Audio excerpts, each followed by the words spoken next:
นแดนไกลปากเซสวยจับใจหรือไทยหนักหนาผู้บาเจียง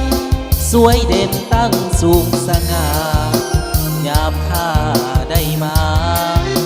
เห็นแล้วพาใจสุขสันต์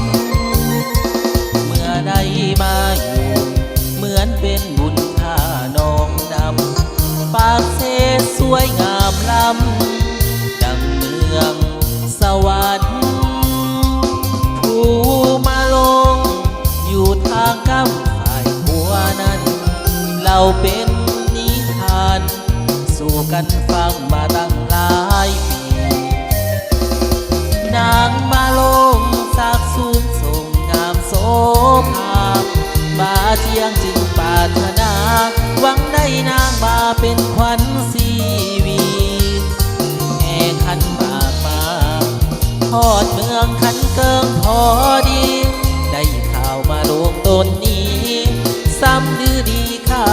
ตัวตายนำเสไลหลังหนทางแห่งสายทาราปากเสสวยงามตา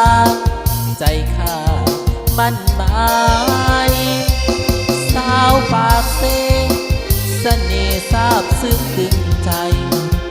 ข้าขอฝากกายเพียงคู่สาวไว้น้องคน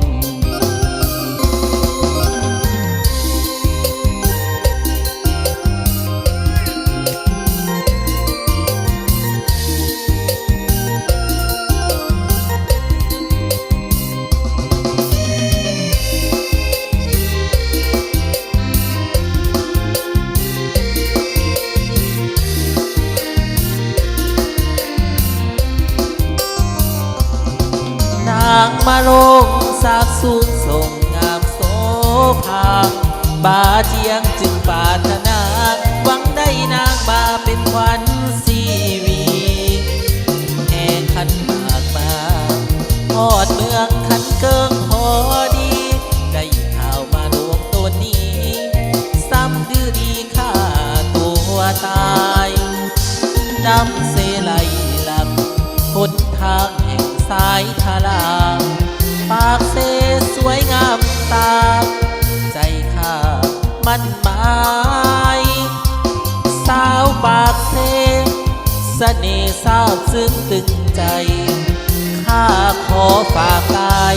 เคียงคู่สาวไว้น้องคน